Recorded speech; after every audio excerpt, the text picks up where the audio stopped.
बृहस्पतिवार को विधिवत व्रत करके जो स्त्री पुरुष भगवान विष्णु की पूजा करते हैं, भगवान उनकी सभी मनोकामनाएं पूर्ण करते हैं। बोलिए बृहस्पति देव भगवान की जय। जय बृहस्पति भगवान की जय। प्राचीन काल में एक बहुत ही निर्धन ब्राह्मण था। उसके कोई संतान न थी।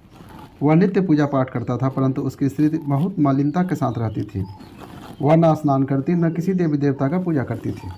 प्रातःकाल उठते ही सर्वप्रथम भोजन करती थी, बाद में कोई अन्य कार्य करती थी। ओम नमो नारायणाय, ओम नमो नारायणाय, ओम नमो नारायणाय, ओम नमो नारायणाय। जय विष्णु भगवान की जय। बृहस्पति देव भगवान की जय। श्री गणेशाय नमः। सभी देवी देवताओं को प्रणाम प्रभु। दुख दरिद्रों को बलाय दूर करिए, सभी की मनोकामनाएं पूर्ण करिए, विद्या धन दीजिए, बुद्धि दीजिए, सभी लोग स्वस्थ रहें, निरोगी रहें प्रभु। ओम नमो नारायणाय, ओम नमो नारायणाय, ओम नमो नारायणाय, ओम नमो नारायणाय, ओम नमो नारायणाय, ओम नमो नारायणाय। ब्राह्मण देवता बहुत दुखी रहते थे। पत्नी को बहुत समझाते, किंतु उसका कोई परिणाम न निकलता। भगवान की अनुकंपा से एक समय उस ब्राह्मण की पत्नी गर्भवती हुई और 10वें महीने एक सुंदर कन्या को जन्म दिया। निर्धन ब्राह्मण कन्या के जन्म से बहुत दुखी हुआ। धीरे धीरे ब्राह्मण की कन्या बड़ी होने लगी। बचपन से उस कन्या की रुचि भगवान विष्णु की पूजा में थी और प्रातः उठते ही स्नान आदि करके भगवान विष्णु की पूजा करने मंदिर में जाती थी। बृहस्पतिवार को व्रत करके विधिवत पूजा पाठ करती थी। पूजा पाठ के बाद वह पढ़ने के लिए पाठशाला में जाती थी। घर से चलते हुए वह मुट्ठी भर जौ लेकर साथ में जाती थी और पाठशाला के रास्ते में थोड़े थोड़े जौ गिराती जाती थी। जब वह पाठशाला से घर लौटती तो जौ के वह दाने सोने में बदले हुए मिलते थे। लड़की सभी सोने के दाने बीन लाती थी। एक दिन जब वह सोने के दानों को साफ कर रही थी तो उसकी माँ ने कहा, बेटी, सोने के दाने साफ करने के लिए सोने का सूप भी होना चाहिए। अगले दिन बृहस्पतिवार था। उसने भगवान बृहस्पति देव की पूजा करते हुए प्रार्थना की, हे भगवान, यदि मैंने आपका व्रत विधिवत किया हो तो मुझे सोने का सूप दे दो। भगवान बृहस्पति देव ने उसकी मनोकामना पूरी करने का वचन दिया। पाठशाला से लौटते समय उसे रास्ते में सोने का सूप पड़ा हुआ मिला। घर लौटकर सोने का सूप अपनी माँ को दिखाकर वह सोने के दाने साफ करने लगी। उसी समय नगर का राजकुमार उसके घर के पास से गुजरा। उस सुंदर लड़की को सोने के सूप में जौ साफ करते हुए राजकुमार उसको देखकर उस पर मोहित हो गया। महल में लौटकर राजकुमार ने राजा से उस लड़की से विवाह करने की इच्छा प्रकट की तो राजा ब्राह्मण को महल में बुलाकर राजकुमार से उसकी लड़की के विवाह की बात कही। ब्राह्मण तैयार हो गया। धूमधाम से उस लड़की का विवाह राजकुमार से हो गया। दुल्हन बनकर ब्राह्मण की लड़की महल में चली गई। लड़की के चले जाने से ब्राह्मण फिर निर्धन हो गया। उसे कई कई दिन भोजन भी नहीं मिलता था। बहुत दुखी होकर ब्राह्मण एक दिन अपनी लड़की के पास गया। अपने पिता से निर्धनता का समाचार सुनकर उसे बहुत सा धन देकर पिता को विदा किया। उस धन से ब्राह्मण के कुछ दिन तो आराम से गुजर गए, लेकिन जल्दी ही भूखे मरने की हालत हो गई। ब्राह्मण अपनी लड़की से धन लेने के लिए फिर महल में पहुंचा। लड़की ने पिता की बुरी हालत देखकर कहा, पिताजी, आखिर आप कब तक मुझसे धन लेकर जीवन यापन करेंगे? आप कोई ऐसा उपाय क्यों नहीं करते जिससे आपका घर धन संपत्ति से भर जाए? ब्राह्मण ने कहा, मैंने तेरी माँ को बहुत समझा लिया है, पर उसकी समझ में कुछ नहीं आता। उसका फूहड़पन नष्ट हो तो घर की निर्धनता भी दूर हो जाए। तब कुछ सोचकर लड़की ने पिता से कहा, पिताजी, आप कुछ दिनों के लिए माँ को मेरे पास छोड़ जाओ। तब कुछ सोचकर ब्राह्मण पत्नी को लड़की के पास महल में छोड़ आया। लड़की ने अपनी माँ से कहा, माँ, कल तुम प्रातः उठकर स्नान आदि करके भगवान बृहस्पति देव विष्णु जी की पूजा अवश्य करना। पूजा करने से तुम्हारी निर्धनता अवश्य दूर हो जाएगी। लेकिन उसकी माँ ने उसकी कोई बात न मानी। तब क्रोधित होकर लड़की ने अपनी माँ को एक कक्ष में बंद कर दिया। सूर्योदय के समय माँ को उठाकर जबरदस्ती उसे स्नान कराया और फिर मंदिर में ले जाकर भगवान बृहस्पति देव की पूजा कराई। कुछ दिनों तक ऐसा करने से माँ की बुद्धि में परिवर्तन हुआ और वह स्वयं बृहस्पतिवार का व्रत रखने लगी। उसके व्रत रखने से ब्राह्मण के घर में भगवान विष्णु की अनुकंपा से धन की वर्षा होने लगी। बोलिए विष्णु भगवान की जय। दोनों पति पत्नी धन संपत्ति पाकर आनंद पूर्वक जीवन यापन करते हुए विष्णु धाम को चले गए। लकड़हारा बने राजा ने उन साधु से भगवान बृहस्पति देव की कथा सुनकर बृहस्पतिवार का व्रत करके भगवान विष्णु की पूजा की। उस दिन से उसके सभी कलेश दूर हो गए। लेकिन अगले बृहस्पतिवार को काम काज में अधिक व्यस्त रहने के कारण उसने भगवान बृहस्पति देव जी का व्रत नहीं किया।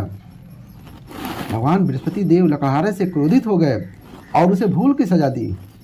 उस दिन नगर के राजा ने नगर में घोषणा करके सबको सूचित किया, प्रत्येक नागरिक मेरे महल में भोजन करने आए, जो नहीं आएगा उसे अपराधी मानकर दंड दिया जाएगा। लकड़हारा बने राजा ने उस नगर के राजा की घोषणा तो सुनी, लेकिन जंगल से लकड़ी काट कर लाने और उन्हें बेचने में देर हो जाने के कारण वह समय पर महल में भोजन करने नहीं जा सका। अतः राजा के सैनिक लकड़हारे को पकड़कर महल में ले गए। राजा ने उसे महल में कक्ष में बैठाकर भोजन कराया। उस कक्ष में एक खूंटी पर सोने का हार रानी का टंगा हुआ था।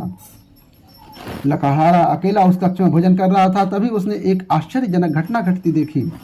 देखते ही देखते वह खूंटी हार को निकल गई। थोड़ी देर के बाद राजा ने हार को गायब देखा तो लकड़हारे को करवास में डलवा दिया। लकड़हारा मन ही मन अपने भाग्य को कोसने लगा। तभी उसे जंगल में मिले साधु का स्मरण हो आया।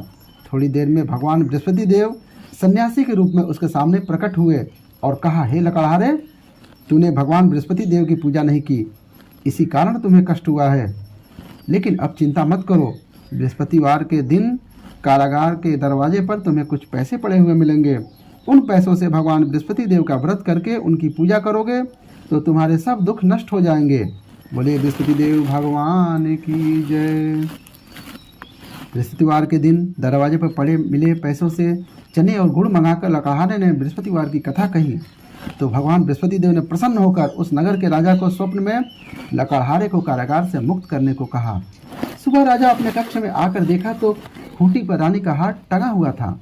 राजा ने लकड़हारे को मुक्त कर दिया और उसे धन और आभूषण देकर विदा किया। लकड़हारा बना राजा उस नगर से चलकर अपने नगर में पहुंचा तो उस नगर में कुएं, धर्मशालाएं, बाग बगीचे देखकर बहुत प्रसन्न हुआ। राजा ने किसी से पूछा, ये कुएं धर्मशालाएं किसने बनवाई? सब ने उसे बताया, ये सब रानी और उसकी दासी ने बनवाए हैं। राजा महल में पहुंचा तो रानी ने उसका भव्य स्वागत किया।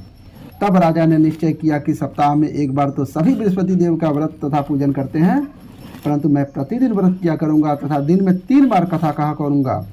बोलिए बृहस्पति देव भगवान की जय। अब राजा हर समय दुशाले में चने की दाल बांधे रहता था। दिन में 3 बार बृहस्पति देव की कथा कहा था। कुछ दिनों बाद राजा को अपनी बहन की याद आई। एक दिन घोड़े पर सवार होकर राजा अपनी बहन से मिलने चल दिया। तभी राजा नगर के बाहर पहुंचा ही था, उसने कुछ लोगों को एक शव को ले जाते हुए देखा। राजा को स्मरण हो गया, आज उसने किसी को बृहस्पतिवार की व्रत कथा नहीं सुनाई है।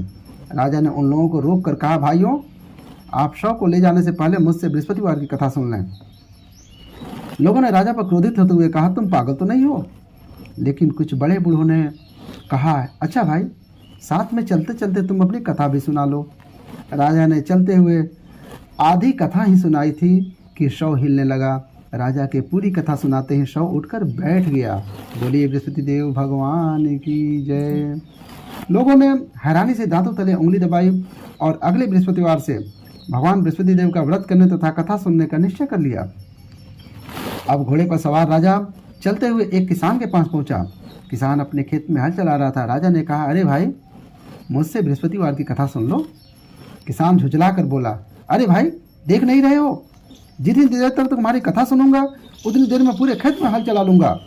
राजा निराश होकर चलने लगा।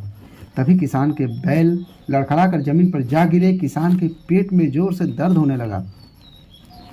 उस किसान की पत्नी जब खाना लेकर आई तो उसने किसान से इस बारे में पूछा। किसान ने घुड़सवार की पूरी कहानी सुनाई। किसान की पत्नी दौड़ती हुई राजा के पास पहुंचकर हाथ जोड़कर बोली, भैया, मैं तुम्हारी कथा सुनने को तैयार हूँ। राजा ने उसके साथ खेत पर पहुंचकर बृहस्पतिवार की कथा सुनाई। तभी बैल उठकर खड़े हो गए। किसान के पेट का दर्द भी तुरंत ठीक हो गया। राजा अपनी बहन के घर पहुंचा तो उसकी बड़ी आवभगत हुई। अगले दिन सुबह उठकर राजा ने देखा घर के सभी लोग भोजन कर रहे हैं। किसी भूखे को बृहस्पतिवार की कथा सुनाए बिना राजा भोजन नहीं करता था। उसने बहन से कहा, बहन, क्या घर में ऐसा कोई व्यक्ति है जिसने अभी तक भोजन न किया हो? उसकी बहन बोली, भैया, हमारे घर में तो क्या पूरे नगर में ऐसा कोई व्यक्ति नहीं मिलेगा जिसने सुबह सुबह भोजन नहीं किया हो। तब राजा ने बहन के घर से निकलकर उस नगर में बिना भोजन किए व्यक्ति की तलाश की। एक गड़ेड़िए के घर में उसका बेटा बीमार होने के कारण भूखा रह गया था। राजा ने उसको जाकर बृहस्पतिवार की कथा सुनाई। कथा सुनते सुनते गड़ेड़िए का बेटा बीमार जो था बिल्कुल ठीक हो गया। बोलिए बृहस्पति देव भगवान की जय। सबने राजा की बहुत प्रशंसा की। एक दिन राजा ने अपनी बहन से कहा, बहन अब हम अपने घर जाना चाहते हैं, तुम भी हमारे साथ चलो, कुछ दिन वहाँ रहकर लौट आना। राजा की बहन ने अपनी सास से पूछा तो सास ने ताने देते हुए कहा, बहू मायके जाना हो तो अकेली जाना, मेरे पुतों को नहीं ले जाना। तुम्हारे भाई के कोई संतान नहीं है, कहीं तुम्हारी भाभी मेरे पोतों पर कोई जादू टोना ना कर दे। दूसरे कक्ष में बहन की सास की बातें सुनकर राजा दुखी मन से अकेला ही अपने नगर को लौट गया।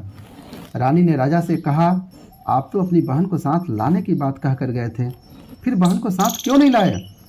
तब राजा ने दुखी होते हुए कहा, रानी हम निसंतान हैं, इसलिए हमारे घर आना पसंद कोई नहीं करता। रानी ने राजा को समझाया, हे प्राणनाथ, हमें बृहस्पति देव ने सब कुछ दिया है, अब भगवान बृहस्पति देव हमें संतान भी अवश्य देंगे। बृहस्पतिवार को विधिवत व्रत करते हुए राजा रानी ने भगवान बृहस्पति देव से संतान के लिए प्रार्थना की। कुछ दिनों बाद उन्होंने स्वप्न में दर्शन देते हुए कहा, हे राजन, तेरी मनोकामना अवश्य पूरी होगी। एक सप्ताह बाद ही रानी गर्भवती हो गई। 10वें महीने रानी ने एक सुंदर पुत्र को जन्म दिया। राजा रानी जीवन पर्यंत बृहस्पतिवार का व्रत करते रहे। उनके घर में धन की वर्षा होती रही। इस तरह आनंद पूर्वक जीवन यापन करते हुए राजा रानी भगवान बृहस्पति देव की अनुकंपा से मोक्ष को प्राप्त करके सीधे बैकुंठ धाम पहुँच गए। बृहस्पतिवार को विधिवत व्रत करके जो स्त्री पुरुष भगवान विष्णु की पूजा करते हैं, भगवान उनकी सभी मनोकामनाएं पूर्ण करते हैं। बोलिए बृहस्पति देव भगवान की जय। प्रभु की आरती कर लेते हैं। जय बृहस्पति देवा, ओम जय बृहस्पति देवा, छिन छिन भोग लगाऊं कदली फल मेवा। ओम जय बृहस्पति देवा, तुम पूर्ण परमात्मा, तुम अंतर्यामी, जगत पिता जगदीश्वर, तुम सबके स्वामी। ओम जय बृहस्पति देवा, चरणामृत निज निर्मल, सब पातक हरता, सकल मनोरथ दायक, कृपा करो भरता। ओम जय बृहस्पति देवा, तन मन धन अर्पण कर जो जन शरण पड़े, प्रभु प्रकट तब होकर आकर द्वार खड़े। ओम जय बृहस्पति देवा, दीन दयाल दया निधि, भक्तन हितकारी, पाप दोष सब हरता, भव बंधन हारी। ओम जय बृहस्पति देवा, सकल मनोरथ दायक, सब संशय हारी, विषय विकार मिटाओ, संतन सुखकारी। ओम जय बृहस्पति देवा, जो कोई आरती तेरी प्रेम सहित गावे, ज्येष्ठ आनंद आनंदन सो निश्चय पावे। ओम जय बृहस्पति देवा। बोलिए बृहस्पति देव भगवान की जय। जय विष्णु भगवान की जय। ओम नमः शिवाय। तुलसी मैया की जय। सभी देवी देवताओं को जय। ओम नमः पार्वती पतये। हर हर महादेव। अब जल में जो गुड़ और चना रखे हैं उसको केले की जड़ पे हम चढ़ा लेंगे। ओम श्रीं ह्रीं श्रीं कमले कमलालय प्रसीद प्रसीद। ओम ह्रीं श्रीं महालक्ष्मी नमः। ओम श्रीं ह्रीं क्लीं त्रिभुवन महालक्ष्मी अस्माकं दरिद्राय नाशय प्रचुर धन देहि देहि क्लीं ह्रीं श्रीं ओम। ओम यक्षाय कुबेराय वैश्लौराय धन धान्याधिपतये धन धान्य समृद्धि में देहि दापय स्वाहा। ओम ह्रीं श्रीं क्रीं श्रीं कुबेराय अष्टलक्ष्मी मम गृहे धनम पुरे पुरे नमः। ओम नमो नारायणाय। ओम नमो भगवते वासुदेवाय। ओम श्री विष्णवे च विद्महे वासुदेवाय धीमहि तन्नो विष्णु प्रचोदयात्। ओम श्री विष्णवे च विद्महे वासुदेवाय धीमहि तन्नो विष्णु प्रचोदयात्। मंगलम भगवान विष्णु मंगलम गरुड़ध्वज मंगलम पुंडरीकाक्ष मंगलाय तनो हरि।